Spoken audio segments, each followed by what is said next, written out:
MBBS in abroad. Apollo MedSkill 6 years of MBBS program will be completed in 35 lakhs only.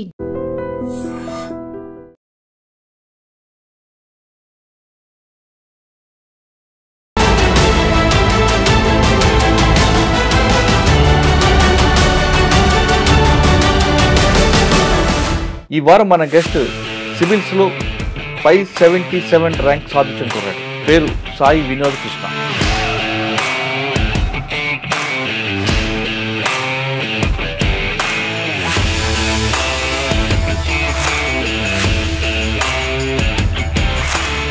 కుటుంబ నేపథ్యం. ఈ వారం మన గెస్ట్ సివిల్స్లో 577 ర్యాంక్ సాధించిన కుర్రాడు.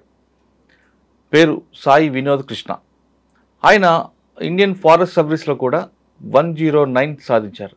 కానీ 577కి ఎందుకు స్టిక్ అయ్యారు, 577 ర్యాంక్ సాధించడానికి అతను పడ్డ కష్టం ఏ విధంగా ఉంది, అతను ఎన్నిసార్లు రాశారు, ఆ జర్నీ ఏంటో ఆయన అడిగి తీసుకున్నాం. సార్ నమస్తే బ్రదర్. నమస్కారం. 577 ర్యాంక్స్ అందుకు ముందుగా నీకు కంగ్రాచులేషన్. Thank you sir. కానీ లాస్ట్ ఇయర్ మీకు ఇండియన్ ఫారెస్ట్ సర్వీస్లో 109 వచ్చిందంటే ఇంచుమించు హోమ్ క్యాటర్ వస్తుంది.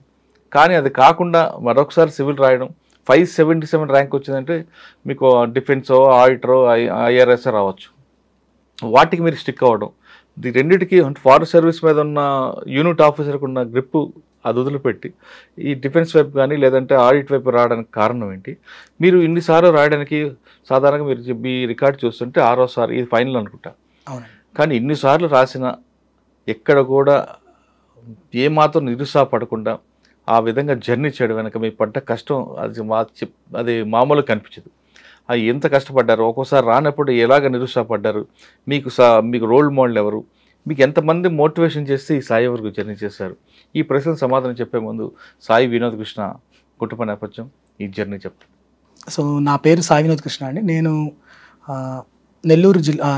నెల్లూరులోనే పుట్టాను. మొత్తము నెల్లూరులోనే పుట్టి పెరిగాను. +2 ఇంటర్మీడియట్ దాకా నెల్లూరులోనే చదువుకున్నాను నేను. నా తర్వాత IIT JEE క్రాక్ చేసి 700 ర్యాంక్ వచ్చిందండి. అప్పుడు ఫాదర్ మదర్ నా పేరెంట్స్ విషయానికి వస్తే, మా ఫాదర్ నా చిన్నప్పుడే చనిపోయారు. మా తాతయ్య అమ్మమ్మలతో మా తాతయ్య అమ్మమ్మ మా మదర్ని, నన్ను, మా తమ్ముడు, నాకు ఒక తమ్ముడు ఉన్నాడు. సో ముగ్గురిని అందరం కలిసి జాయింట్ ఫ్యామిలీలానే ఉండేవాళ్ళము. వాళ్ళే పెంచారు. వాళ్ళే దగ్గరుండి అంతా చూసుకొని చిన్నప్పటి నుంచి పెంచారు. దీనికి సహాయంగా మా మేనమామ, చిన్న మామయ్య, ఆయన ఆర్థికంగా కానీ ఇంకేమన్నా ఎవ్రీథింగ్ ఎనీ అదర్ వే సహాయంగా ఎప్పుడు ఉండేవాడు. ఇంకా చెప్పాలంటే మేము ఆయన ఇంట్లోనే ఉంటున్నాము.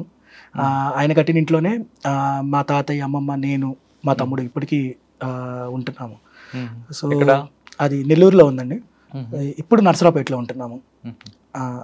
సో అంటే అమ్మమ్మ, తాతయ్య, మేనమామ వాళ్ళ సహకారంతో మీరు వాళ్ళకి ఉన్నప్పుడు ఉండిపోయారు బాగా అండి. అంటే జీవితం అంతా అంతే వాళ్ళే అండి. నేను ఆ విషయంలో నేను అదృష్టవంతుడనే చెప్తాను. చాలామంది తల్లిదండ్రులు కోల్పోతే అది దురదృష్టము, లేకపోతే ఏం లేదు, ఎలా ఇది అనుకుంటారు. కానీ నాకు అంటే ఒకవేళ వాళ్ళు ఉండేదానికంటే నాకు వాళ్ళు లేకపోతే అన్ని రకాలుగా ఇంకా ఏమో ఎక్కువ దొరికిందేమో ఎంత అని అనిపించిన ఒక ఫీలింగ్ ఉంది నాకు. ఒకవేళ వాళ్ళు ఉండేదానికంటే వీళ్ళతో ఉంటే నాకు ఇంకా ఎక్కువ ఆ ప్రేమ ఆప్యాయత కానీ, లేకపోతే ఆపర్చునిటీస్ కానీ, నాకు దొరికిన అవకాశాలు కానీ ఇంత దొరికేది కాదేమో అని అనిపించింది. అంటే మా డాడీ చిన్న చిన్న వ్యాపారాలు చేసుకునేవారు. మా అమ్మ కూడా పెద్ద చదువుకోలేదు. కానీ మా తాతయ్య డిగ్రీ చదువుకొని రేడియోగ్రాఫర్గా పనిచేశారు. మా తాతయ్య ఎప్పుడు చదువుకు చాలా ఇంపార్టెన్స్ ఇచ్చేవాళ్ళు. మా నాన్న కూడా పెద్దగా ఇంటర్మీడియట్ వరకే చదువుకున్నారని చెప్పారు నాకు. సో నాకు అనిపించింది మా తాతయ్య ఫోకస్ చిన్నప్పటి నుండి మా తమ్ముడికైనా, నాకైనా, మా మామయ్య వాళ్ళకైనా ఎప్పుడు బాగా చదువుకోవాలి, మంచి ఉద్యోగం సాధించాలి, మంచిగా ఎదగాలి, సమాజంలో మంచి పేరు తెచ్చుకోవాలి, మంచి పని చేయాలి అన్న ఈ ఫోకస్లోనే ఉండేది. ఒకవేళ మా నాన్నగారు ఉంటే ఇలా ఉండేది కాదేమో బహుశా అని అనుకుంటున్నాను. అలాగ అనుకోకూడదండి. అమ్మ నన్ను ఎందుకో పెంచవచ్చు కదా. తెలీదండి, అంటే నేను చూడలేదు కాబట్టి నాకు ఇలా అనిపించింది. కానీ ఏమో నాన్నగారు అమ్మగారు ఇంకా వాళ్ళకన్నా లేదు కదా. ఖచ్చితంగా నేను అది. అమ్మగారు ఎలా ఉన్నారు? మా అమ్మగారు 2018లో చనిపోయారండి. అప్పుడు హార్ట్ అటాక్ వచ్చి చనిపోయారండి. సో అది అమ్మా నాన్నని ఎక్కడ తక్కువ చేస్తున్నట్టు ఇలా అలా కాదండి. బహుశా మా తాతయ్య ఆ వాల్యూస్ నాకు అలా తెలిసేసరికి మర్చిపోయేలా మీకు పెంచారండి. అంతే అండి. అంటే వాళ్ళ ప్రేమను కూడా మర్చిపోయేలా చేశారు. అవును, ఆయన మహాత్ముడు. అవునండి. అంటే మా తాతయ్య అమ్మమ్మ ఒక మాట అనేవాళ్ళు, మాకు మా తాతయ్య అమ్మమ్మకి 3 పిల్లలు, మమ్మల్ని మనవల్లా కాకుండా 4-5 బిడ్డలాగా నన్ను మా తమ్ముడిని పెంచారండి. అందువల్లనే నాకు అలా అనిపించింది. బహుశా ఇది ఒక రకంగా ఒక దురదృష్టం ఉంది, అంటే అది ఇంకొక వైపు ఇంకొక అదృష్టంకి దారి కూడా తీసింది అని అనిపించింది. వాళ్ళిద్దరు మహానుభావులే. అమ్మా నాన్న ప్రేమను కాదనకు మర్చిపోయేలా మీకు వాళ్ళు పెంచారు. రైట్ రైట్ అండి. తర్వాత మీరు ఇంటర్మీడియట్ తర్వాత నాకు ఐఐటి జేఈ అడ్వాన్స్లో ర్యాంక్ వచ్చిందండి. 700 సంథింగ్ ర్యాంక్ వచ్చింది. తర్వాత ఐఐటి ఖరగ్పూర్లో ఎలక్ట్రానిక్స్లో జాయిన్ అయ్యాను 2013లో. సో చదువుకున్నారా? ఐఐటి క్యాంపస్ సూపర్, మంచి క్యాంపస్, చాలా పెద్ద క్యాంపస్, బాగుంటది. 2013 to 2017 అండి బీటెక్ అక్కడే చేశాను. తర్వాత క్యాంపస్ ప్లేస్మెంట్లో జాబ్ వచ్చిందండి. SAP ల్యాబ్స్ అని బెంగళూరులో ఒక పెద్ద సాఫ్ట్వేర్ కంపెనీ, దాంట్లో సాఫ్ట్వేర్ డెవలపర్గా జాబ్ వచ్చింది. తర్వాత అక్కడ నుండి బెంగళూరులో 4 years జాబ్ చేశాను నేను. సో అంటే బెంగళూరు చేశాక ముందు ఒకసారి మనం వెనక్కి వెళ్దాం. 2018లో 8లో నమ్మ చనిపోయారు. 18 అండి. 18 అంటే మీకు జాబ్ వచ్చారు, ఉన్నారండి. అంటే మీరు ఈ స్థాయికి వచ్చారని ఆవిడ ఫీలింగ్స్ ఏంటప్పుడు జాబ్ వచ్చింది కొడుక్కి? అంటే మా మదర్కి చాలా షీ ఫెల్ట్ రియల్లీ హ్యాపీ అండి. అంటే నేను ఫస్ట్ టైం శాలరీ వచ్చాక మా మమ్మీకి నా శాలరీతో శారీ కొనడము, సో నాకు చాలా బాగా అనిపించింది. తను అంటే అమ్మమ్మకి తాత కొనలేదా? వాళ్ళకి కొన్నాను, మా తాతయ్యకి ఒక వాచ్ కొన్నాను, మా అమ్మమ్మకి కూడా మంచి శారీ కొన్నాను. అమ్మ ఉన్నట్టు టైంలో ఆవిడ గోల్ ఏంటండి? మిమ్మల్ని ఏ స్థాయిలో చూడాలనుకున్నారు?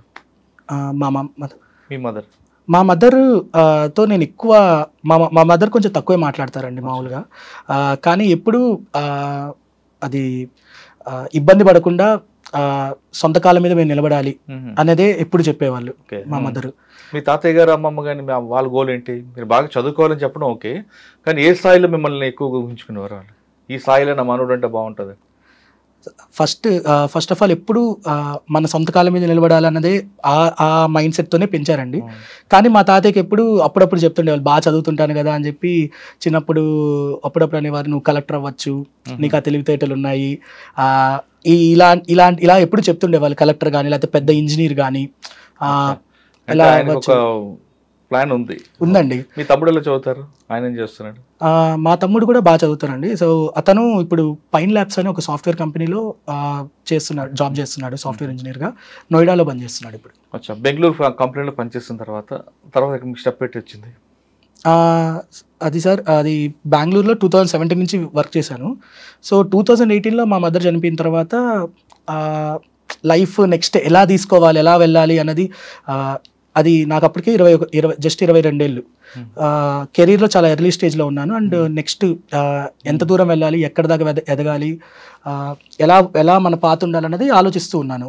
మా మదర్ చనిపోవడం వల్ల ఏందనేది నాకు చాలా తెలియని లోటు కలిగింది. అది అసలు ఏం చేస్తున్నాము మనం లైఫ్లో, ఎందుకు, ఏం చెయ్యాలి, ఎలా ఉండాలి, మన కోసం బతుకుతున్నామా, ఇంకేదైనా చెయ్యొచ్చా, ఇలాంటి ప్రశ్నలు, ఎన్నో ప్రశ్నలు, తెలియని ప్రశ్నలు నాలో వచ్చాయి. సో అలాంటి క్వశ్చన్స్ వచ్చినప్పుడు మనం చేసే పనిలో 10 మందికి పనికి వస్తే, ఏదైనా మనం చేసే పనిలో 10 మంది ఇంపాక్ట్ అవ్వాలి దానివల్ల. ఎందుకంటే నాకు ఆ తెలివితేటలు ఉన్నాయి, చేసే కేపబిలిటీ ఉందని నేను నమ్ముతాను, నాకు ఉందని నేను నమ్మాను గట్టిగా. సో ఆ కేపబిలిటీ ఉందని నమ్మినప్పుడు మనం చేసే పని కేవలం ఒక సాఫ్ట్వేర్ ఇంజనీర్గా ఒక కంపెనీలో నువ్వు ఏం చేస్తున్నావు నీ పక్కింటోడికి కూడా తెలియదు, ఇలాంటి పరిస్థితిలో ఉండాల్సిన అవసరం లేదు, I can do something big అనుకున్నాను. సో అలా ఆలోచించినప్పుడు నాకు సొసైటీకి ఏదో చేయాలి, మన వాళ్ళు 10 మంది చెప్పుకోవాలి, 10 మందికి ఉపయోగపడాలి అన్న ఒక ఆలోచన వచ్చిన తర్వాత ఏం చేశారు? సో వచ్చిన తర్వాత మొదట ఆలోచన నాకు ఏం చేయొచ్చంటే, ఏదైనా యూస్ఫుల్ థింగ్ చేయాలి అంటే నాకు ఫస్ట్ ఏదైనా స్టార్టప్ లాంటిది లేకపోతే ఏదైనా ఇన్నోవేటివ్ థింగ్ చేస్తే తెలుస్తుంది అనిపించింది. కానీ నాకు అప్పుడు అలాంటి ఆలోచనలు ఎక్కువ, ఏదైనా స్టార్టప్ జాయిన్ అవ్వడానికి ట్రై చేశాను, కానీ అప్పుడు నాకేం కుదరలేదు అప్పుడున్న పరిస్థితిలో. అండ్ ఫైనాన్షియల్గా నేను నా ఎడ్యుకేషన్ లోన్ క్లియర్ చేసుకోవాలి, సో అప్పుడు అంత రిస్క్ తీసుకోలేకపోయాను. అండ్ తర్వాత ఇంకొక ఆప్షన్ ఎప్పుడు సివిల్ సర్వీసెస్ అనేది నాకు మైండ్లో ఉంది. నా ఫ్రెండ్స్ వాళ్ళు కానీ ఇంట్లో మా తాతయ్య అమ్మమ్మ కూడా మా తాతయ్య అప్పుడప్పుడు అనేవాడు, అంటే ఐఐటి వచ్చినప్పుడు నువ్వు మళ్ళీ నెక్స్ట్ ఐఏఎస్ అవ్వడానికి ప్రయత్నించు అని. అప్పుడు అంత సీరియస్గా తీసుకోలేదు. ఇంకా అప్పుడే చాలా కష్టపడి ఐఐటి చదివేశాము, ఐఐటి దాకా వచ్చేసాను, ఇంకేం చదువుతాంలే అన్న మైండ్ సెట్ ఎక్కువ ఆలోచించలేదు ఆ టైంలో. తర్వాత అప్పుడు ఆలోచించడం మొదలుపెట్టి సివిల్ సర్వీసెస్ అయితే ఇది మనకి సెట్ అయ్యిద్ది, I can do big work అని నాకు అనిపించి నేను ఇంకా అప్పుడు ప్రిపరేషన్ చేయాలని నిర్ణయించుకున్నాను. ఇది నేను ఇంట్లో కూడా కమ్యూనికేట్ చేశాను. అప్పుడు వాళ్ళు నా డెసిషన్ని అన్నీ ఆలోచించుకుని, ఎక్కువ ప్రశ్నలు ఏం అడగలేదు, అన్నీ ఆలోచించుకున్నావా, చేయాలనుకుంటున్నావా, రెడీగా ఉన్నావా, దానికి 3 ఏళ్ళు 4 ఏళ్ళు కష్టపడాలి, ఇలాంటి 2-3 ప్రశ్నలు వేశారు. తర్వాత వాళ్ళు ఇంక నీ ఇష్టం చేసే అన్నారు. అంటే వాళ్ళు నా మీద నమ్మకం, వీడు చేస్తాడు, తాతయ్య మా మామయ్య వాళ్ళు జస్ట్ నువ్వు చేయడానికి రెడీగా ఉన్నానా లేనా అన్నది 1-2 ప్రశ్నలు అడిగారు అంతే. ఇంకా దాని తర్వాత నీ ఇష్టం నువ్వు చేసే ఇంకా అని అన్నారు. సో అప్పుడు ఇంకా నేను జాబ్తో పాటే ప్రిపరేషన్ మొదలు పెట్టాను సార్. అంటే 2019లో మొదలు పెట్టాను. 2019 ఏప్రిల్ ఆ టైంలో మొదలు పెట్టాను నేను. ఇక్కడ బెంగళూరులోనే ఉండి రోజు ఆఫీస్కి వెళ్తాను, సాయంత్రం చదువుకుంటాను. సో అప్పుడు అలా ప్రిపరేషన్ మొదలు పెట్టాను. అలా మనకి లాక్డౌన్ వచ్చింది, ఇంట్లో కూడా ఒక 1.5 year ఉండి ప్రిపేర్ అయ్యాను. సో అలా ప్రిపరేషన్ చేస్తున్నప్పుడు 2021 మార్చ్లో ఫైనల్లీ జాబ్ వదిలేశాను సార్. ప్రాబ్లం ఏమొచ్చిందంటే యాక్చువల్లీ అప్పుడు 2020 ప్రిలిమ్స్ రాశాను. అది నా ఫస్ట్ సీరియస్ అటెంప్ట్ అండి. అది 2020 అటెంప్ట్, కరోనా టైంలో. సో ఆ టైంలో ప్రిలిమ్స్ క్లియర్ అయింది. తర్వాత మెయిన్స్ ప్రిపేర్ అవుతున్నా, విత్ వర్క్ నేను ప్రిపేర్ అయ్యాను, రైటింగ్ ప్రాక్టీస్ చేసి అంతా. కానీ January 7th మెయిన్స్ ఎగ్జామ్ ఉందిగా 2021 January 7th, January 5th నాకు మా ఇంట్లో అందరికీ కోవిడ్ వచ్చింది. కోవిడ్ డయాగ్నైజ్ అయ్యాము అందరము. ఎగ్జామ్ ఇంకా అందరికి, అంటే మా తాతయ్యకి, మా అమ్మమ్మకి, నాకు, మా తమ్ముడు అందరికీ వచ్చింది, కోవిడ్ పాజిటివ్ వచ్చింది. అండ్ అది ఫస్ట్ మెయిన్స్ అని చెప్పి, అండ్ ఆల్సో నేను వెళ్ళి ఎగ్జామ్ రాస్తే వేరే వాళ్ళకి కూడా కోవిడ్ వచ్చే ఛాన్స్ ఉంది, అది నా నుంచి కరెక్ట్ కాదు, నాకు ఇంకా అటెంప్ట్స్ ఉన్నాయి కదా అని నేను ఎగ్జామ్ రాయడం వదిలేశాను. ఎగ్జామ్ వదిలేసి ఇంకా తర్వాత కోవిడ్ నుంచి రికవర్ అవడానికి ట్రై చేశాను.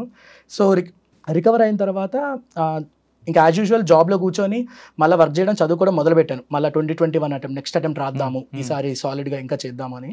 కానీ హెల్త్ ఎఫెక్ట్ అయ్యేసరికి వర్క్ చదువు 2 ఈక్వల్లీ బ్యాలెన్స్ చేయలేకపోయాను. 6-7-8 hours ఇది వర్క్ చేయాలి, మళ్ళీ 4-5 hours చదవాలి, హెల్త్ ఎఫెక్ట్ అయ్యింది.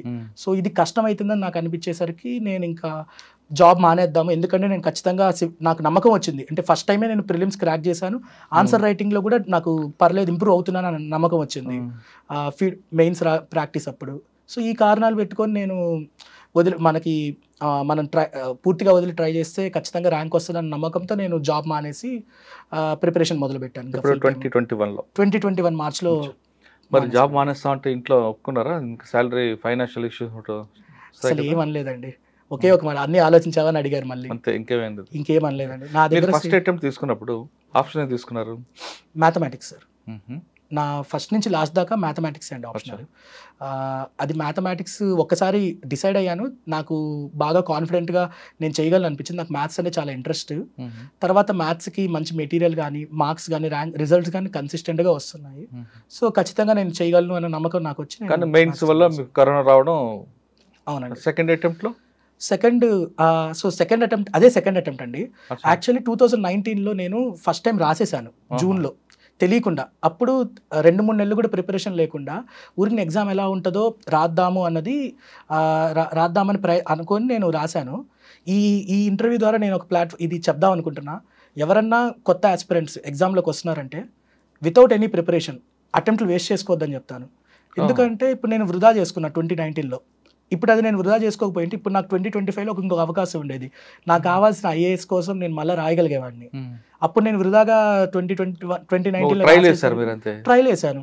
అది ఎలా, దేనికి పనికిరాదు. ఇప్పుడు అదే ట్రైల్ ప్రిపేర్ అయ్యే వెళ్ళమంటాను. ఎందుకంటే ఒక అటెంప్ట్ కాస్ట్ ఇప్పుడు నాకు తెలుస్తుంది. నేను చాలా బాధపడుతున్నాను ఆ అటెంప్ట్ పోయిందని. ఆ తర్వాత 2020లో నేను ప్రిలిమ్స్ క్వాలిఫై అయ్యాను కానీ మెయిన్స్ రాయలేకపోయాను. సో 2 అటెంప్ట్లు నాకు అలా ఒక రకంగా వేస్ట్ అయిపోయాయి. సో 2021 నుంచి మళ్ళీ రాస్తున్నాను. సీరియస్ గా తీసుకున్నారు? ప్రతి అటెంప్ట్ రాస్తున్నాను. ఓకే, 2021లో రాశారు. అప్పుడు ఎంత వచ్చింది ర్యాంక్? సార్ అప్పుడు ర్యాంక్ రాలేదు సార్. ప్రిలిమ్స్ పాస్ అయ్యాను. మెయిన్స్ నాకు ఇంటర్వ్యూ కాల్ 5 మార్క్స్తో ఆగిపోయింది. నాకు 737 సమ్ మార్క్స్ వచ్చాయి. 743 అనుకుంటా కట్ ఆఫ్. అప్పుడు 6 మార్క్స్తో. ఎక్కడ ఇంటర్వ్యూలో? మెయిన్స్ లోనే అండి. థర్డ్ అటెంప్ట్, ఫోర్త్ అటెంప్ట్ లో నేను మెయిన్స్ క్లియర్ చేసి ఇంటర్వ్యూ దాకా వెళ్ళాను. అప్పుడు 760 సంథింగ్ స్కోర్ వచ్చిందండి. 180 ఇంటర్వ్యూలో మార్క్స్ వచ్చాయి, కానీ ఫైనల్ ర్యాంక్ లిస్ట్కి 15 మార్క్స్తో ఆగిపోయాను. అయ్యో. సో అప్పుడు నాకు జాబ్ చేస్తున్నందు కారణంగా నాకు ఈడబ్ల్యూఎస్ కేటగిరీ రాలేదు ఆ టైంలో. నేను ఎలిజిబుల్ కాదు. ఒకవేళ నాకు ఈడబ్ల్యూఎస్ కేటగిరీ ఉండుంటే అప్పుడే ర్యాంక్ వచ్చేదేమో. అంటే 4 అటెంప్ట్లు పోయి 4 అటెంప్ట్లు అయిపోయాయి. ఐదో అటెంప్ట్లో మళ్ళీ నేను ప్రిలిమ్స్ క్లియర్ చేస్తున్నాను ప్రతిసారి. నాకు అది ప్రిలిమ్స్ క్లియర్ ప్రాబ్లం ఎప్పుడు రాలేదు. 5 ప్రిలిమ్స్ రాశాను, సీరియస్గా 5 ప్రిలిమ్స్ క్లియర్ అయ్యాను. సో 2023 రాశాను, మళ్ళీ మెయిన్స్ రాశాను. కానీ మెయిన్స్ అప్పుడు కొన్ని అనుకోని తప్పులు చేశాను ఎగ్జామ్లో. ఎక్కువ ఒత్తిడిలో ఖచ్చితంగా ఈసారి జాబ్ రావాలి అన్న ఒత్తిడిలో ఎక్కువ వెళ్ళిపోయి ఎగ్జామ్లో హాల్లోనే చాలా మిస్టేక్స్ చేసేసాను. మ్యాథ్స్ అక్కడే తెలిసిపోయింది నాకు. ఎగ్జామ్ నుంచి బయటకు రాగానే చాలా ఏడ్చాను, నిజం చెప్పాలి. నా ఫ్రెండ్స్ ముందు అందులో ఏడ్చాను. నేను ఒక చెట్టును కూడా చేతితో కొట్టాను, అంత బాధలో ఉన్నాను. నాకు తెలుసు, ఎందుకంటే నేను ముందు ఇయర్ నాకు 280 మార్క్స్ వచ్చాయండి మ్యాథ్స్, కానీ ఆ ఇయర్ నాకు 230 కూడా రాదని నాకు అర్థమైపోయింది బయటికి రాగానే. అంటే మీ గెస్ కరెక్ట్ అయిందా? 222 వచ్చిందండి నాకు. సో 230 కూడా రాదని అనుకున్నాను. అంటే మీకు ప్లాన్ బి లేదు అప్పటికి? ప్లాన్ బి అంటే అండి, నాకు ఆల్రెడీ సాఫ్ట్వేర్ జాబ్ చేశాను కదండి. సో ఎందుకు వచ్చింది? ప్లాన్ బి ఉండుంటే ఇది కాకపోతే ఇంకోటి, ఇక్కడ సివిల్స్ అనేది జీవితం కాదు కదా. అవునండి. సో ఒకవేళ రాకపోతే నేను మళ్ళీ సాఫ్ట్వేర్ మళ్ళీ నా పాత కంపెనీ అయినా కానీ, లేకపోతే మళ్ళీ అగైన్ వన్స్ ఐ గెట్ నేను కోడింగ్ మళ్ళీ ప్రాక్టీస్ చేసి 3 months I can get in to any job అని నాకు కాన్ఫిడెన్స్ ఉంది. Because I have that skill. ఈ నమ్మకం నాకు ఉండింది. అందుకే ఒక ప్లాన్ బి, ఒక ఆల్రెడీ 4 years జాబ్ ఎక్స్పీరియన్స్ ఉంది కాబట్టి నాకు ఎప్పుడు ఆ ప్లాన్ బి గురించి ఆలోచన రాలేదు, భయం రాలేదు. మంచి సేవింగ్స్తోనే బయటకు వచ్చాను, కొంత అమౌంట్తో, సొంత డబ్బులతోనే వచ్చాను. నేను ఒకటి జాబ్ వదిలేసేటప్పుడు అనుకున్నానండి, నేను ఈ ప్రిపరేషన్ జర్నీలో ఒక పైసా కూడా ఎవరిని అడగకూడదు, నా సొంత డబ్బులతోనే రావాలి అని అనుకునే వచ్చాను. నేను మొన్న నా ప్రిపరేషన్ అయిపోయేదాకా 1 రూపాయి కూడా అడగలేదు, ఇంట్లో కూడా అడగలేదు. ఫిఫ్త్ అటెంప్ట్ గురించి ఇంకా అది 5th attempt civil services mains clear కాలేదండి. కానీ ఫార్చునేట్లీ అది బాగా రాయకపోయినా ఒక 1 నెల రోజుల్లో మళ్ళీ కొంచెం కూర్చొని రికవర్ అయ్యి ఇండియన్ ఫారెస్ట్ సర్వీస్ మెయిన్స్ రాశాను అప్పుడు. సో అది బాగా రాశాను అనిపించింది, ర్యాంక్ వస్తున్న నమ్మకం ఉండింది నాకు. అండ్ ఫార్చునేట్లీ నాకు 109 ర్యాంక్ 2023 5th అటెంప్ట్లోనే వచ్చింది. ఇది ఇండియన్ ఫారెస్ట్ సర్వీస్ వచ్చింది అప్పుడు. సో అది రావడంతో నాకు యాక్చువల్లీ పెద్ద రిలీఫ్ అయింది. ఎందుకంటే ఇంకొక అటెంప్టే మిగిలిన్నా, ఇంకా జాబ్ లేకపోతే లాస్ట్ అటెంప్ట్లో రాదు అన్నది, ఎలా వస్తుందా రాదా అన్నది చాలా ప్రెషర్. ఓకే, మీకు ఐఎఫ్ఎస్లో వచ్చింది మీకు 109. ఓకే, దానికి ముందు వరుసగా దెబ్బ మీద దెబ్బ పడుతూనే ఉంది. పడుతున్నప్పుడు సాధారణంగా అంత ఫ్రెండ్స్ అందరు కానీ, కుటుంబాలు కానీ, ఎందుకు రాస్తావు, ఏజ్ అయిపోతుంది, ఇంకా ఆపు, మ్యారేజ్ చేసుకో, జాబ్ చేసుకో, మ్యారేజ్, ఇటువంటి ఉంటాయి. మరి కొంతమంది ఏమంటారంటే, మీ మామయ్యలు అటలుగా, మీ తాతయ్యలు అటలు, లేదు నువ్వు ఖచ్చితంగా సాధిస్తావు అని సపోర్ట్ చేసే వాళ్ళు ఉంటారు. మరి కొంతమంది ఇటు ముఖం ఇంత రాదులే, ఎక్కువ ఓవర్ యాక్షన్ చేస్తున్నాడు, ఈ విధంగా కామెంట్ చేసే వాళ్ళు ఉంటారు. ఇటువంటి మీకు ఎదురయ్యే మూడిట్లో? సార్ మీరు చెప్పిన దాంట్లో రెండోది అయితే, మా తాతయ్య మా మామయ్య కానీ ఇంట్లో కానీ సపోర్ట్ అయితే ఎప్పుడు చేశారు. ఇంకొకసారి ప్రయత్నించు. ఎందుకు దీనికి ప్రధానమైన కారణం ఏంటంటే, ప్రతి అటెంప్ట్లో నా స్కోర్ కానీ అది ఇంప్రూవ్ అవుతూ పోతుంది. నేను కన్సిస్టెంట్గా ఎఫర్ట్ పెడుతున్నాను, అది వాళ్ళు కలరా చూశారు. నేను ఎఫర్ట్ పెట్టడం చూశారు, అండ్ మార్క్స్ కూడా ఇంప్రూవ్ అవుతున్నాయి. అంటే ఫస్ట్ టైం మెయిన్స్ నుండి నెక్స్ట్ టైం మెయిన్స్ రాసినప్పుడు ఇంటర్వ్యూ దాకా వెళ్ళి ఇంటర్వ్యూలో కూడా మంచి స్కోర్ వచ్చింది.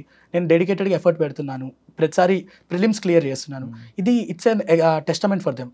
సో అది వాళ్ళకి నమ్మకం వచ్చింది, వీడు చేస్తాడు, ఎంత వీడు కసిగా అనుకొని కూర్చున్నాడు కాబట్టి వీడు ఖచ్చితంగా చేస్తాడు అన్న నమ్మకం ఉంది.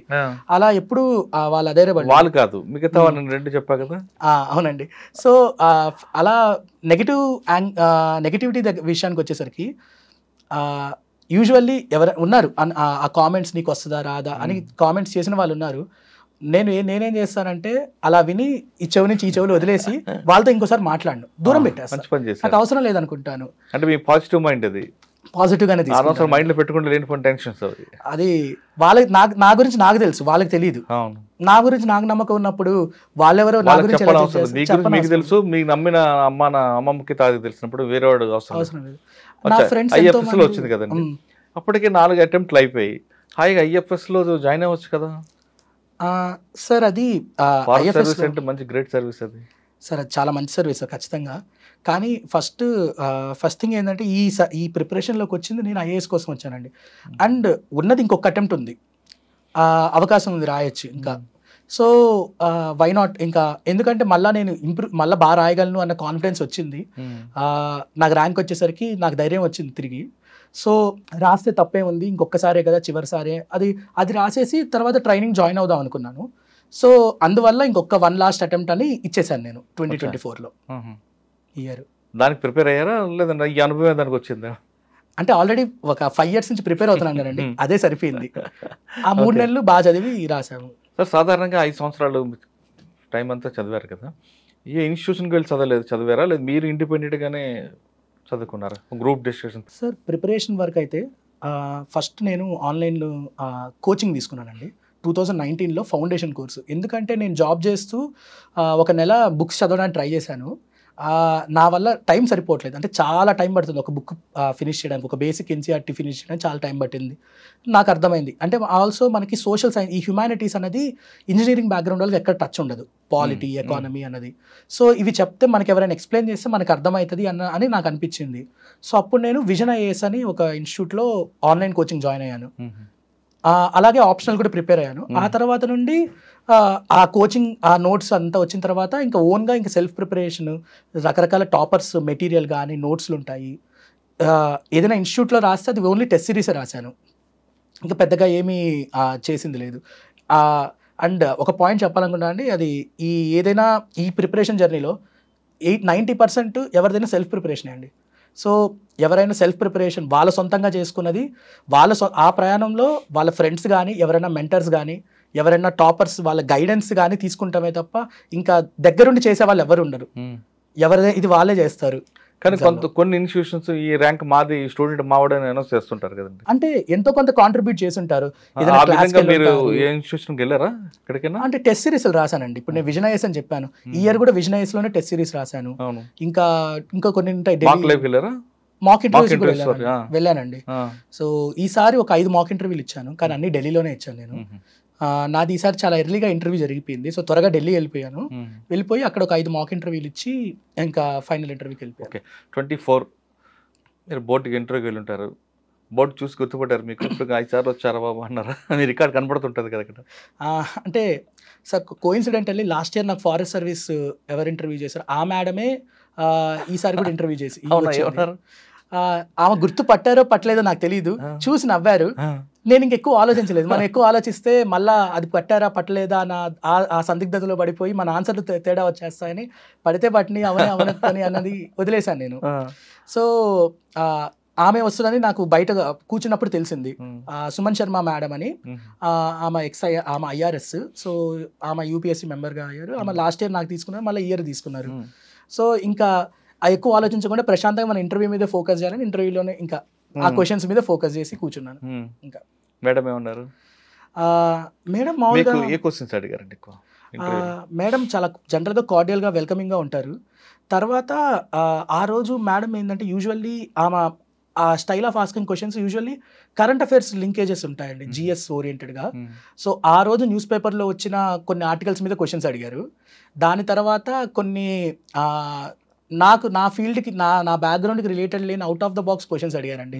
ఆంథ్రోపాలజీ రిలేటెడ్ అడిగారు, నా ఆప్షనల్ మ్యాథ్స్, కానీ అండమాన్లో ట్రైబ్స్ గురించి వీళ్ళ గురించి కొంచెం డెప్త్లో అడిగారు. నాకు తెలియదు, బట్ నీకు తెలిసినంత చెప్పు అని మేడం క్లియర్గా చెప్పారు. నీ ఆప్షనల్ కాదని తెలుసు, కానీ తెలిసినంత చెప్పు, అవగాహన ఉన్నది అని చెప్పారు. అలాగే ఇంటర్నేషనల్ రిలేషన్స్ మీద ఒక ఫిలాసాఫికల్ కోట్ ఇచ్చారండి. ఒక ఫిలాసాఫికల్ కోట్, ఆ కోట్ ఏంటంటే doing nothing is also doing something. ఈ quote is also doing something. ఈ కోట్ నీకేమనిపిస్తుంది, దీని మీనింగ్ చెప్పమన్నారు. సో నాకు అప్పుడు ఒక 20 seconds ఆలోచించుకొని నాకు అనిపించిన ఒక 3 పాయింట్లు చెప్పాను. దీన్ని మళ్ళీ ఇంటర్నేషనల్ రిలేషన్స్లో ఏమైనా రిలవెన్స్ ఉందా ఇండియాకి అని అడిగారు. సో రిలవెన్స్ వచ్చినప్పుడు నాకు మన నామ్ అని ఉంటుందండి, నాన్ అలైన్డ్ మూమెంట్ ఇండియాది. 1960s ఇండియా దాన్ని బాగా India was one of the big voice of non aligned movement. ఏ కంట్రీతో అలైన్ అవ్వకపోవడం అప్పుడు కోల్డ్ వార్లో. సో దీని గురించి చెప్పాను, మనం ఎటువైపు ఉండకుండా మనం న్యూట్రల్గా ఉన్నాము, ఇది doing nothing is also doing something because we became a voice for many countries అని అన్నట్టుగా చెప్పాను. కానీ అంతకుముందు మీకు ఐఎఫ్ఎస్ వచ్చింది కదా, ఎందుకు జాయిన్ అవ్వలేదని అడగలేదా? అడగలేదండి. అంటే అది చాలా మంది ఐఏఎస్, ఐపీఎస్ వచ్చినా, ఐఆర్ఎస్ వచ్చినా, ఐఎఫ్ఎస్ వచ్చినా చాలా మంది మళ్ళీ రాస్తారు. కొందరు అడుగుతారు క్వశ్చన్, నన్ను అడగలేదు అంతే ఈసారి. కానీ మీకు ఫ్యామిలీ బ్యాక్గ్రౌండ్ ఏమి అడిగారు? నా ఫ్యామిలీ బ్యాక్గ్రౌండ్ గురించి క్వశ్చన్స్ ఏం రాలేదండి. ఓకే, మరి మీ గురించి ఏం అడిగారు అంటే ఓన్లీ క్వాలిఫికేషన్ గురించి అడిగారు అంతే. ఈసారి ఇంటర్వ్యూలో నా ఫ్యామిలీ బ్యాక్గ్రౌండ్ కానీ ఇలా స్టేట్ గురించి ఏం పెద్దగా క్వశ్చన్స్ పడలేదు సార్. కానీ నా డాఫ్ డీటెయిల్డ్ అప్లికేషన్ ఫామ్ అని ఉంటుంది, దాంట్లో నా హాబీస్ గురించి రాస్తాము, హాబీస్, కాలేజ్ ఇవి. సో వాటి గురించి అడిగారు. నేను ఫుట్బాల్ బాగా ఫాలో అవుతానండి. సో ఫుట్బాల్ గురించి, స్పోర్ట్స్ గురించి, స్టార్టప్స్, నేను ఒక హ్యాకథాన్లో పార్టిసిపేట్ చేసి నాకు సెకండ్ ప్లేస్ వచ్చింది, రన్నర్ అప్ వచ్చింది. సో ఆ హ్యాకథాన్ ఎలా చేస్తారు, ఎందుకు, ఐఐటీస్ గురించి, ఇలా ఇది నా ప్రొఫైల్ రిలేటెడ్ అడిగారు. కానీ ఇన్ డెప్త్ పర్సనల్ క్వశ్చన్స్ పడలేదు అని చెప్తాను. ఓకే, బయట కూర్చుంటారు. ఇంటర్వ్యూ అయింది 25 minutes అయిందా సార్? నాది సార్ 35 minutes అయిందండి ఇంటర్వ్యూ. ఉన్నారు, నేను 4th person వెళ్ళడం, కానీ స్టిల్ లాంగ్ ఇంటర్వ్యూ అయింది అనిపించింది నాకు. ఇప్పుడు జనరల్గా బోర్డులోకి వెళ్ళిన తర్వాత బోర్డు మన క్వశ్చన్ అడుగుతున్నప్పుడు ఐ కాంటాక్ట్ ఎవరికి ఇవ్వాలండి? మాక్ ఇంటర్వ్యూ వెళ్తున్నప్పుడు ఒకలాగా చెప్తారు, కానీ మీరు అక్కడ సీన్లోకి వెళ్ళాక దాని రూపే మారిపోతుంటుంది. అవునండి. ఎవరికి ఇస్తారు మీరు? సార్ నేను ఐ కాంటాక్ట్ అనేది ప్రధానంగా నేను ఎవరితో మాట్లాడుతున్నదో వాళ్ళకే ఇస్తున్నాను. కానీ కొంచెం పెద్ద ఆన్సర్ చెప్పేటప్పుడు పక్కన జనాలు కూడా ఉన్నారని వాళ్ళని కూడా కన్సిడరేషన్లోకి తీసుకొని, ఎందుకంటే మనం ఆన్సర్ ఇచ్చేది ఒక ఆ పర్సన్కే కాదు, పూర్తిగా we're addressing the whole board itself. కానీ స్మాల్ క్వశ్చన్స్ వచ్చినప్పుడు, జనరల్గా షార్ట్ ఆన్సర్స్ ఉన్నప్పుడు డైరెక్ట్గా మనని అడిగిన ప్యానెల్ మెంబర్తోనే మాట్లాడతాము. పెద్ద ఆన్సర్ వచ్చినప్పుడు ఒకటే అందరినీ బోరింగ్ అయిపోకుండా, ఒకరినే చూస్తూ మనం కూడా ఫోకస్ పోకుండా ఉండడానికి, అందరినీ ఇన్వాల్వ్ చేయడానికి అప్పుడు కొంచెం సేపు గ్లాన్స్ చేస్తాము. కానీ majority of the focus interviewer ఎవరు క్వశ్చన్ అడిగారో వాళ్ళని, ఆ పర్సన్ని. ఇప్పుడు వేరే మెంబర్ అడిగితే వాళ్ళతోనే ఎక్కువసేపు చెప్తాను. కానీ అడిగిన క్వశ్చన్ నేనైతే ఈయన అందరి వైపు చూస్తున్నాడు ఏంటి అని కొంతమంది అబ్జెక్షన్ చేస్తారు సార్. ఒకవేళ అలా చేస్తే మనం ఎక్కువ టెన్షన్ పడకుండా, నాకు అలా అవ్వలేదు ఫార్చునేట్లీ. ఒకవేళ అలా చేస్తే ఆ తర్వాత అపాలజైజ్ చేసి కరెక్ట్ చేసుకొని ఎవరు అడిగితే వాళ్ళకే ఫోకస్డ్గా ఆన్సర్ అది చెప్పడమే సార్. ఎందుకంటే వాళ్ళు అక్కడ టెస్ట్ చేసేది అది తప్పు రైట్ అన్నది ఏమీ లేదు సార్. అక్కడ వాళ్ళు అలాంటి ఒక టఫ్ సిచ్యువేషన్లో పెట్టినప్పుడు మనం ఎలా రెస్పాండ్ అవుతున్నాము, మనం కూల్గా దానికి okay sir, I apologise, I will follow that అని చెప్పి మనము ఇంకా మీరు క్వశ్చన్ అడిగితే ఇంకా మీకే సమాధానం చెప్తున్నట్టు చేస్తే సరిపోద్ది అనిపిస్తుంది నాకు. ఎందుకంటే వాళ్ళు టెస్ట్ చేసేది పర్సనాలిటీ, ఇట్స్ నాట్ అక్కడ సబ్జెక్ట్ కాదు. మీకు ఆ ఇంటర్వ్యూలో బాగా టిపికల్ క్వశ్చన్ వచ్చింది సార్? ఆ ఇంటర్వ్యూలో కొన్ని డిఫికల్ట్ క్వశ్చన్స్ పడ్డా అనిపించింది. ఒక క్వశ్చన్ నేను బాగా ఛాలెంజింగ్ అనిపించింది. ఒకటి నేను ఒక ఫిలాసాఫికల్ కోట్ అని చెప్పాను కదా, అది. అండ్ ఇంకొకటి ఏంటంటే స్పోర్ట్స్ ఇంటర్నేషనల్ రిలేషన్స్ కాంటెక్స్ట్లో ఒకటి అడిగారు. సో ఫుట్బాల్ అనేది ఇప్పుడు సౌదీ అరేబియా, ఖతార్ ఇలా వరల్డ్ కప్ జరిగింది, వెస్ట్ ఏషియాలో బాగా పాపులర్ అయింది. సో ఆ ప్యానెల్ మెంబర్ సార్ ఏమడిగారంటే, ఫుట్బాల్ కల్చర్ యూరోప్, బ్రెజిల్లో చాలా లిబరల్గా, ఓపెన్గా వాళ్ళు స్టేడియంలో ఆల్కహాల్ తీసుకొని వచ్చి తాగుతారు, బీర్లు తెచ్చుకొని తాగుతుంటారు. సో ఇంత లిబరల్గా ఉంటారు. దీన్నే సౌదీ అరేబియా, ఖతార్లో కూడా అలో చేశారు వరల్డ్ కప్ అప్పుడు, వాళ్ళు పర్మిషన్ ఇచ్చారు. కానీ ఇస్లామిక్ కల్చర్లో ఆల్కహాల్ బ్యాండ్. ఇది వాళ్ళ మతాన్ని, వాళ్ళ ఇస్లామిక్ కల్చర్కి అగేన్స్ట్గా పోతున్నారు కదా, అది వాళ్ళ కల్చర్ని వాళ్ళు తక్కువ చేసుకున్నారా అని ఒక క్వశ్చన్ అడిగారు. ఇది కొంచెం టఫ్ క్వశ్చన్ అనిపించింది. అలాగే ఇండియా, ఆఫ్ఘనిస్తాన్ క్రికెట్ విషయంలో మనం ఆఫ్ఘనిస్తాన్కి సపోర్టుగా ఉన్నాము. ఇంగ్లాండ్ వాళ్ళు, సౌత్ ఆఫ్రికా వాళ్ళు ఆఫ్ఘనిస్తాన్ని బాయ్కాట్ చేస్తామన్నారు తాలిబాన్ వచ్చాక. ఇండియా ఎందుకు సపోర్ట్గా ఉంది? ఒకప్పుడు సౌత్ ఆఫ్రికాకు మనం సపోర్ట్గా లేము. 1990s అప్పుడు ఉన్నప్పుడు మనం అక్కడ అపార్థైడ్ మూవ్మెంట్ జరుగుతున్నప్పుడు సపోర్ట్గా లేము ఇండియా. సౌత్ ఆఫ్రికాని బాయ్కాట్ చేయాలన్నారు. ఇక్కడేమో మన ఇండియా ఏమో ఆఫ్ఘనిస్తాన్కి సపోర్ట్గానే ఉంది. ఇలా ఎందుకు చేస్తుంది? అప్పుడు కరెక్టా, ఇప్పుడు కరెక్టా అని అడిగారు. సో ఇలా కొంచెం టఫ్ క్వశ్చన్సే పడ్డాయండి. అది సార్, సాధారణంగా బోర్డులో క్వశ్చన్ అడిగినప్పుడు మనకు తెలియనప్పుడు కామ్గా ఉండడం, సారీ చెప్పడం బెటర్ అంటారా? లేదు మనకు తెలిసిన తప్పున్నా దాన్ని మనం ఏదో రకం మ్యానిపులేట్ చేసి చెప్పడం కరెక్ట్ అంటారా? సార్ ఈ ప్రశ్న మీరు ఎవరు అడిగినా, ఒక సీరియస్ ఆస్పిరెంట్, ఇంటర్వ్యూ క్లియర్ చేసిన అతను, ర్యాంక్ వచ్చిన అతను అడిగితే కామ్గా ఉండడమే కరెక్ట్ అంటారు. ఎందుకంటే అక్కడ ఆ సమాధానానికి వాళ్ళు ఎక్స్పెక్ట్ చేసేది నువ్వు కరెక్ట్ ఆన్సర్ అన్నది కాదు. ఎందుకంటే వాళ్ళు మన నాలెడ్జ్ అంతా మెయిన్స్, ప్రిలిమ్స్ టెస్ట్ అయిపోయింది. నీకు తెలియకపోతే నువ్వు ఎలా రెస్పాండ్ అవుతున్నావు? ఇప్పుడు సింపుల్గా చెప్పాలంటే ఒక కలెక్టర్ కానీ ఎక్కడైనా కానీ ఒక అడ్వైస్, మన మినిస్టరో ఎవరో ఒకరు అడిగారు, ఒకవేళ ఒక ప్రశ్న అడిగితే తెలియకపోయినా ఏదో ఒకటి చెప్పేస్తే అదొక తప్పు డెసిషన్కి దారి తీస్తుంది. అలా కాకుండా తెలియకపోతే తెలియదు, నేను తెలుసుకుంటాను అన్న ఒక యాటిట్యూడ్ ఉంటే తెలుసుకొని కాసేపు తర్వాత అయినా అక్కడ ఇన్ఫార్మ్ చేస్తారు. సో ఇది ఈ ఇంటెన్షన్ సార్, ఇది రీజన్. మనకు తెలియకపోతే తెలియదని ఒప్పుకోవాలి, ఎందుకంటే ప్రపంచంలో చెప్పలేనంత ఇన్ఫర్మేషన్ ఉంది. సో మన హ్యూమన్ బ్రెయిన్ అంతా స్టోర్ చేసుకోలేదు, అంత అవగాహన ఉండదు మనకి. సో వాళ్ళు చెక్ చేసేది మనం హానెస్ట్గా ఉన్నామా లేదా ఆ మూమెంట్లో. ఓకే సార్, అదే దీంట్లో హానెస్ట్ గురించి మీకు చెప్పారు. మన డెసిషన్ ఎలా తీసుకుంటాం, డెసిషన్ మేకర్ ఎలాగవుతాం అనే విషయం కూడా సంబంధించిన క్వశ్చన్ అడిగారు మీకు. అంటే ఎగ్జాంపుల్ పహల్గాం వార్ అయింది. పహల్గాం వార్ ఒకవేళ జరిగిన తర్వాత కాశ్మీర్లో మీరు ఇంకొక ఈవెంట్ చేస్తారా చేయరా యాజ్ అ కలెక్టర్గా, ఆ టైప్ క్వశ్చన్స్ ఏమి అడిగారా? అలాంటి క్వశ్చన్స్ ఏమి రాలేదండి నాకు, సిచ్యువేషన్ బేస్డ్ క్వశ్చన్స్. నా 3 ఇంటర్వ్యూస్లో అలా ఏం పడలేదు. ఒక కార్పొరేట్ అఫైర్స్ రిలేటెడ్గా క్వశ్చన్ పడింది, కానీ ఇలా సిచ్యువేషన్ కేస్ స్టడీస్ చాలా తక్కువ పడ్డాయని చెప్తాను. అచ్చా. ఓకే, ఇంటర్వ్యూ అయిపోయింది, బయటకు వచ్చారు. బయట కానీ మీకు అర్థమైపోయిందా గెలుస్తామో ఓడిపోతామని? గెలుస్తాను అర్థమైందండి. అర్థమైందా? నేను బాగా ఇచ్చానని, ఈసారి నాకు బాగా అయిందని అనిపించింది. ఇంటర్వ్యూ స్కోర్ నేను అనుకున్నంత లెవెల్లో రాలేదు, నాకు 176 మార్కులే వచ్చాయి. అది బ్యాడ్ స్కోర్ కాదండి, కానీ నేను ఒక 190 అలా వస్తుందేమో అనుకున్నాను, కానీ పర్వాలేదు, యావరేజ్ స్కోర్ వేసి పంపించారు. 176 అండి. టోటల్ మీద టోటల్ ఈసారి నాకు 756 వచ్చిందండి మెయిన్స్లో, 176 వచ్చింది, 932 టోటల్. ర్యాంక్ 577. ర్యాంక్ చూసుకోగానే ఏమనిపించింది మీకండి? బాధపడ్డాను సార్, చాలా బాధపడ్డా. సో నా ఫ్రెండ్స్ వీడియో కూడా రికార్డ్ చేశారు. అది ఆ వీడియో ఒకవేళ ఎవరైనా పొరపాటును చూస్తే వీడికి ర్యాంక్ రాలేదనుకుంటారు. అంటే నేను 300 ర్యాంక్ ఎక్స్పెక్ట్ చేశాను. నేను ఈసారి ఖచ్చితంగా ఐఏఎస్ వస్తుంది, ఐఏఎస్ కానీ ఐపీఎస్ కానీ ఖచ్చితంగా వస్తుంది అన్న నమ్మకంతో ఉన్నాను. నేను ఎగ్జామ్స్ అన్నీ బాగా రాశాను, ఒక్క ఎగ్జామ్ బాగా రాయలేదు, ఎథిక్స్ అనే పేపర్, GS4 పేపర్. నేను ఎగ్జామ్ బయటకు వచ్చాక నేను బాగా రాయలేదని నాకు అర్థమైంది, కానీ మిగతావన్నీ బాగా రాశాను. నేను ఇంటర్వ్యూ కూడా బాగా ఇచ్చాను. సో ఖచ్చితంగా ఇది నన్ను కాంపెన్సేట్ చేస్తుంది ఈ విషయంలో. ఒక 300 లోపల ర్యాంక్ వస్తుంది, 300-350 లోపల ర్యాంక్ వస్తుంది, ఐఏఎస్ కానీ ఐపీఎస్ కానీ నాకు ఖచ్చితంగా వస్తుంది అన్న కాన్ఫిడెన్స్ ఉంది. కానీ 577 అన్న నెంబర్ చూడగానే నాకు రాదని అర్థమైపోయింది, ఐఏఎస్ ఐపీఎస్ రాదు అని. నాకు ర్యాంక్ వచ్చిందన్న ఆనందం కంటే నాకు ఐఏఎస్ ఐపీఎస్ రావట్లేదన్న బాధ చాలా ఎక్కువైపోయింది. సో నేను చాలా నిరాశగా ఉన్నాను. ఒక 20 రోజులు ఆ బాధలోనే ఉన్నానని చెప్తాను. అంటే ఫ్రెండ్స్తో ఆ మార్కులు ఎందుకు తక్కువ వచ్చాయి, ఆ బాధ. ఎందుకంటే ఖచ్చితంగా ఇది ఎక్కువ, ఎందుకంటే అండి ఇంకొక అటెంప్ట్ లేదు నాకు అవకాశం. ఇందువల్లనే ఇందాక చెప్పాను మీకు, 2019లో నేను ఫస్ట్ అటెంప్ట్ ఇవ్వకపోయింటే నాకు ఇంకో అవకాశం ఉండేది. అప్పుడు పర్వాలేదు, ఏం పర్వాలేదు, ఇంకొకసారి రాద్దాము ధైర్యంగా, ఇంకొక క్లోజ్ అయిపోయింది.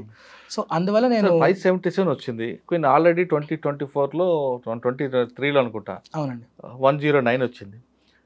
అది వదిలిపెట్టి దీనికి ఎందుకు స్టిక్ అవ్వడం అంటే మెయిన్ రీజన్ ఐఏఎస్ కోసం అండి.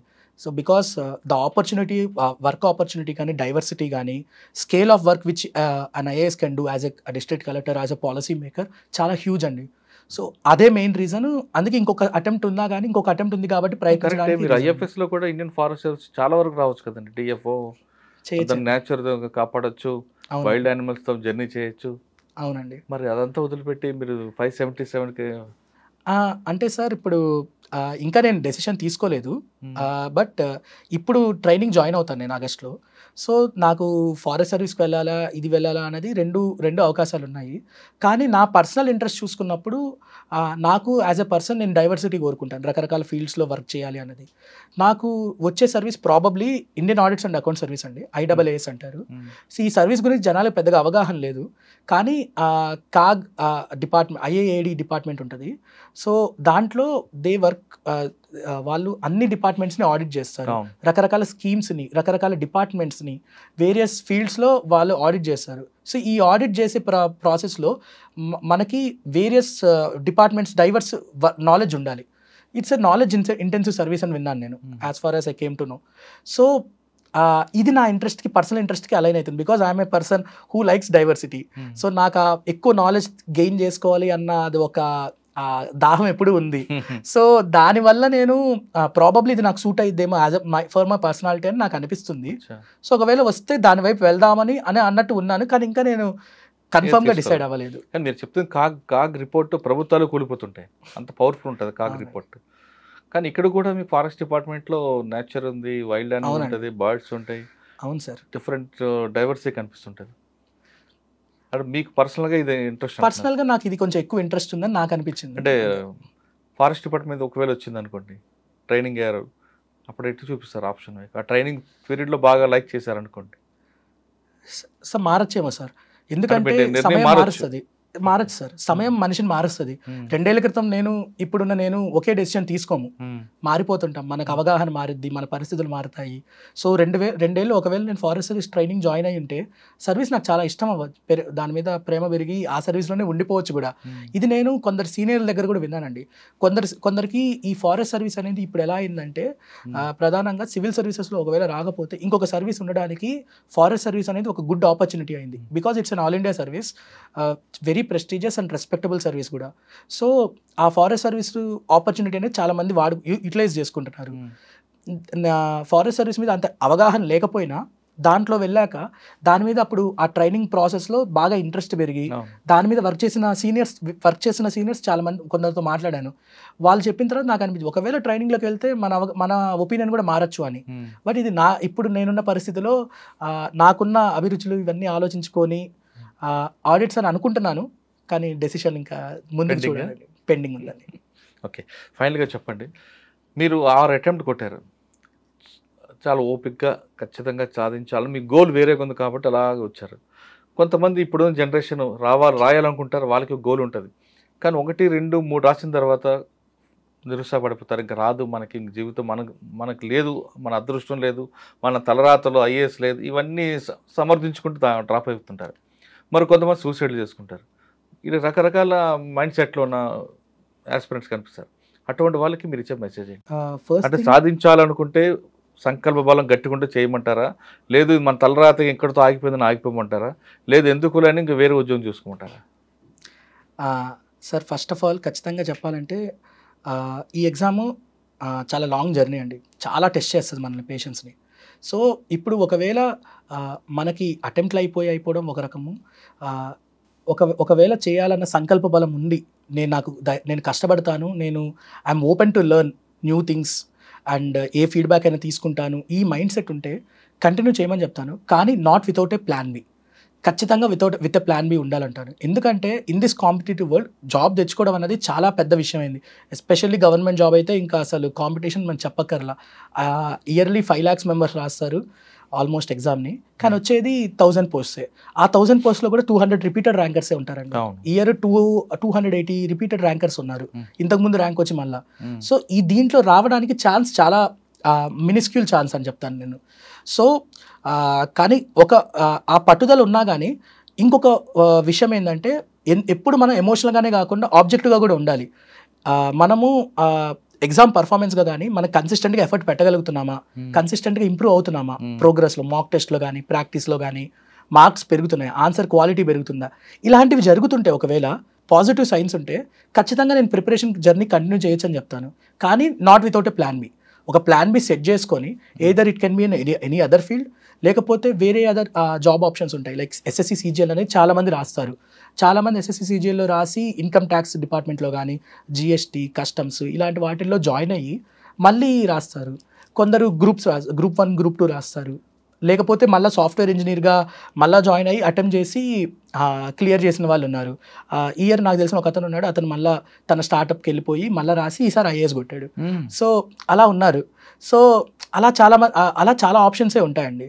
కానీ ఏంటంటే మన ఈ యూత్ఫుల్ ఎనర్జీ, ఈ ప్రైమ్ టైంని just only without any improvement, without any direction బ్లైండ్గా ఈ ఎగ్జామ్ జర్నీలో అయితే ఉండకూడదు. మన లైఫ్ ఎటు తీసుకెళ్ళాలి అన్న డైరెక్షన్ ఒకటి పెట్టుకొని దీనికోసం ప్రయత్నిస్తుంటూ ఉంటే అదృష్టం నిజంగా, అంటే ఈ ఎగ్జామ్లో ర్యాంక్ రావాలంటే చాలా అదృష్టం ఉండాలండి. సో ఒకవేళ అదృష్టం ఉంటే ర్యాంక్ వస్తుంది, లేకపోతే మనం వర్క్ చేసే ఫీల్డ్లో అదే హార్డ్ వర్క్ దీన్ని రిప్లికేట్ చేస్తే they can achieve greater heights అండి. ఎందుకంటే దీంట్లో పెట్టే ఎఫర్ట్ ఒకవేళ వేరే ఫీల్డ్లో రెప్లికేట్ చేయగలిగితే చాలా వండర్స్ చేస్తాను నేను నమ్ముతాను. ఓకే, సివిల్స్ అనేది మనలో సహనానికి పరీక్ష అంటున్నారు సాయి. ఆయన చెప్తున్నట్టుగా వెంటనే కాదు, దీనికి దీర్ఘకాలంగా మనం కష్టపడితే ఖచ్చితంగా సాధిస్తాం, కానీ దానికి అదృష్టం కూడా కలిసి రావాలంటున్నారు. సివిల్స్ అనేది సాధారణంగా ప్రతి యువతకి ముందు ఒక కోరిక ఉంటుంది. ఆ కోరిక కొంతకాలం తర్వాత అవసరంగా మారిపోతుంది. అవసరంగా మారకుండా ఉండాలంటే ప్లాన్ బి మస్ట్ అంటున్నారు సాయి వినోద్. ప్లాన్ బి లేకుండా మనం కేవలం ఆ చదువుకుంటూ పోతే ఒకసారి ఫెయిల్ అయిన తర్వాత వెనక్కి తిరిగి చూసుకుంటే ఏం కనపడదు. కాబట్టి ప్లాన్ బి పెట్టుకొని సివిల్స్ ట్రై చేయండి. ఖచ్చితంగా మీ సంకల్ప బలం గట్టిగా ఉంటే ఖచ్చితంగా మీరు సివిల్ సాధిస్తారు అనేది సాయి వినోద్ దీంట్లో తెలుస్తుంది. ఇది సాయి వినోద్ కృష్ణతో ఎక్స్క్లూజివ్ ఇంటర్వ్యూ. వచ్చే వారం మరో గెస్ట్తో మళ్ళీ కలుద్దాం. అంతవరకు నమస్తే. Thank you brother. Thank you. మీరు మంచి సక్సెస్ అవ్వాలి. Thank you sir. Me story ఒక ఇన్స్పైర్గా మిగతా వాళ్ళు చూసుకోవాలి. Thank you sir.